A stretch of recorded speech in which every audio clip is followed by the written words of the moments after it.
The father of fallen Navy SEAL Tyrone Woods, killed in Libya, called in to Lars Larson's radio show. You know Lars, he comes on the show all the time.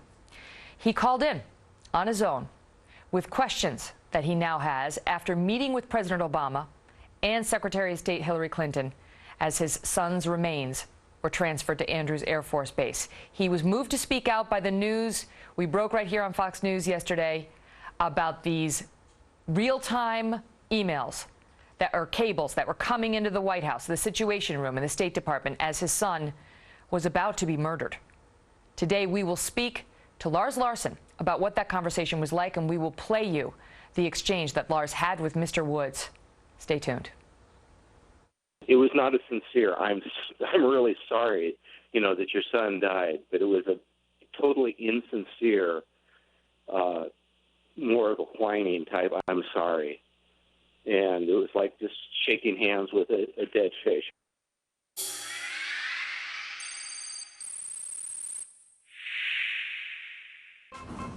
Comments from the father of one of the American Navy SEALs killed in Benghazi, Libya. Why he has decided to speak out now after keeping quiet for so long, and what he is saying about meeting with the President and the Secretary of State the day his son's body came home. Well, this is what Hillary did. She came over and, she did the same thing, separately came over to and talked with me. I gave her a hug, shook her hand, and she did not appear to be one bit sincere at all.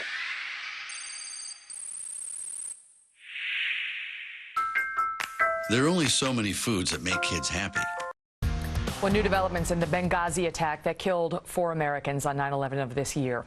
We have just learned that the Senate Intelligence Committee will hold hearings on the circumstances surrounding the attack. The closed hearing is set for November 15th. Originally, a bipartisan panel of Democrats and Republicans had demanded more answers from this administration about what happened and why. Additional hearings, we're told, will follow. They will look into the response, the effort to find the terrorists responsible, and whether there is adequate security at other U.S. government facilities in the region. Well, now the father of one of those 4 Americans killed in Benghazi is speaking out, saying that he was moved by the news you heard right here on America Live and Fox News this week about how the White House and top State Department officials and Department of Defense officials knew in real time that our Americans were under attack in Libya. The father of former Navy SEAL Tyrone Woods calling into the Lars Larson radio show, telling a remarkable story about meeting President Obama and Secretary of State Hillary Clinton after his son was killed. Tyrone Woods, again, was in Benghazi when the consulate was attacked. He was stationed in an annex about a mile away from the consulate. He responded to calls for help and escaped, only to be found nearly 6 hours later back at the annex, and that is where he was killed by mortar fire. This is the aftermath of that attack.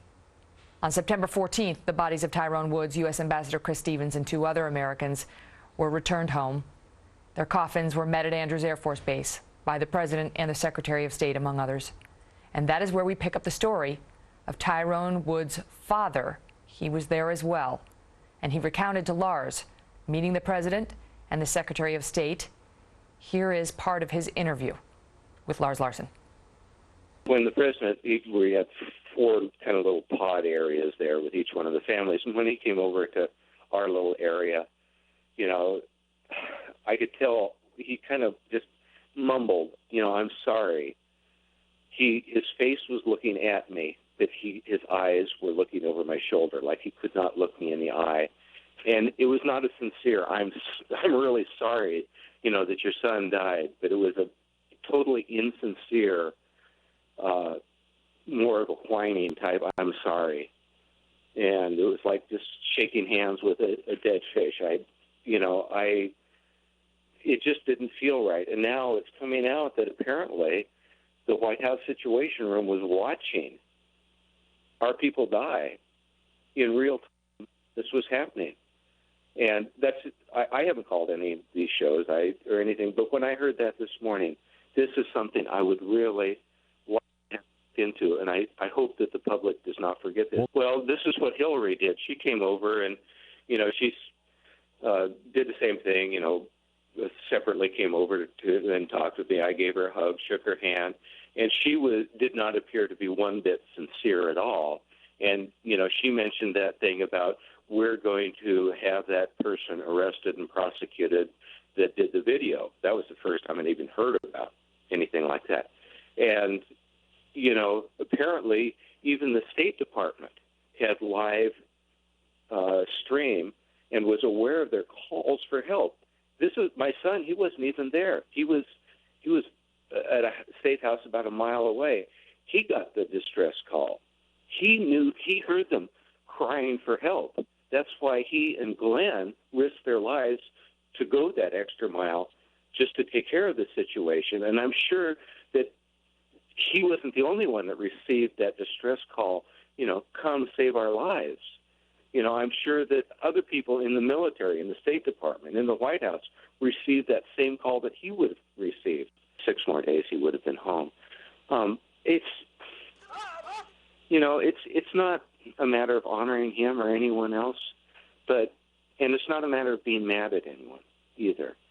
But just what's coming out right now, kind of the whole feeling that I got about this when it happened is we're not being told the truth. Something fishy is about what happened over there. This just doesn't happen. And now this information coming out about, videos being live streamed, calls for help being sent to the White House station room, whatever that is. It's just we need to make sure that this does not happen again, so that people like Ty, who are out there, principled men and women now, that are willing to sacrifice their lives, that they won't be abandoned by the commander-in-chief. Well, Lars Larson joins us now. He, of course, is the host of the Lars Larson radio show and a frequent guest of this program. What an extraordinary interview you conducted there, Lars. You're doing your radio show. He just called in. He wasn't a scheduled guest. He just felt the need to speak out in the wake of the news that broke this week. Tell us more.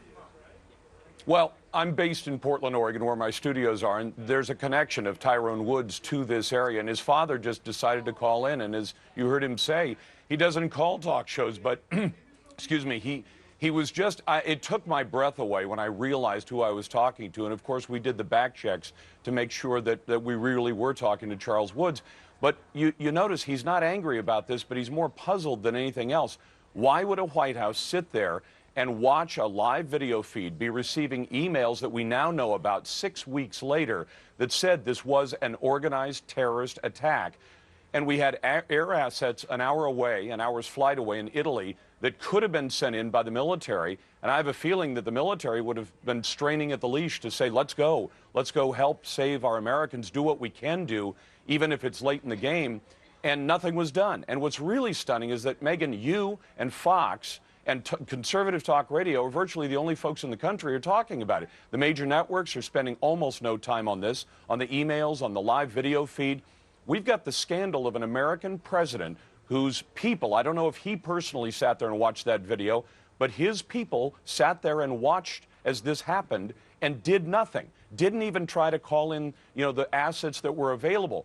This, if anything, is that 3 a.m. phone call that Hillary Clinton used to talk about. When you get that call and something bad is happening and you need somebody to make the decision, who's going to make it? Well, the man making the decision, I don't know if he was involved directly or not, or whether they even woke him up. But nothing was done, and our people died. Lars, I mean, I will say this. General Keane was on the show yesterday, 4-star general, former vice chair of the Army, and he said, I'm not going to second-guess the military on something like this. It doesn't work like it works in the movies. There may have been all sorts of reasons, civilians watching on the ground and so on, that they chose not to do more. But, I mean, you can understand the grief of a father, and we haven't really been told. We haven't really been told exactly what went through the minds now, since we've learned that they watched it unfold in real time, in the Situation Room. Megyn, I don't disagree with you on that, but I'm not second-guessing the military, but I have a feeling this wasn't a military decision. I'll bet this was a political decision. We have a man who's desperate to hang on to the presidency. He wants to win. If he has to throw military assets into Libya, then it makes Libya look like the train wreck that it is. Well, I mean, maybe prior to the attack, Lars, but I mean, you can't really posit that the President of the United States is going to sit there and watch our people be massacred because, you know, of politics at that moment. I mean, is that what you're suggesting, that he decided not to send in reinforcements at that moment because he said let him die? I'm posing the question that I wish the mainstream media was pounding on President Obama as much as they pounded on Bush about the decision to go into Iraq years ago and saying, was it the right decision? Ask President Obama, were you involved in the decision? Were you asked, should we send help? Were you involved at all? And if you weren't, okay. If this was made at lower levels, fine. But why wasn't the president consulted and asked, we have an embassy under attack, we have assets we can send, should we send them? If he was uninvolved, then I guess the question would be, why wasn't the president notified and involved and asked, what do you want us to do? You're the man who makes the decision. You're where the buck stops. So far, the White House has declined to comment on that particular piece of the story. They have yet to clear that up one way or the other. I want to ask you about a piece of news that Mr. Woods, Charles Woods, made in his interview with you, Lars, where he said that Hillary Clinton pulled him aside at that ceremony for his son and said, we will have that filmmaker arrested. So, you know, that was the Friday after the Tuesday that the men were killed. And it's the Friday before the Sunday that Condoleezza, I mean, that Susan Rice was on the talk shows saying that it was all about a video. And now you have Hillary Clinton saying directly to him, we're going to have that filmmaker arrested, even though we know from these cables we saw this week, Lars, that she was told as it was happening, moments after, that this Islamic jihadist group, Ansar al-Sharia, was claiming responsibility for it, and she knew that 20 guys with weapons, including RPGs and others weapons, were bombing the consulate and unleashing hell. Megan, this is why I think it was a political decision, because it was 13 days later that the filmmaker was arrested. And we know the film had nothing to do with this particular attack on this consulate. So how is it that the State Department is saying, we're going to send the message down, arrest this man, find a pretext? Now, you say, well, he probably did violate his federal parole. Megan, you're a lawyer. I've talked to some people in federal law enforcement who say there are lots of parolees who could be found guilty of violations of their parole or probation. Right, probation, and sent, and taken into custody. I think this, again, was a political decision.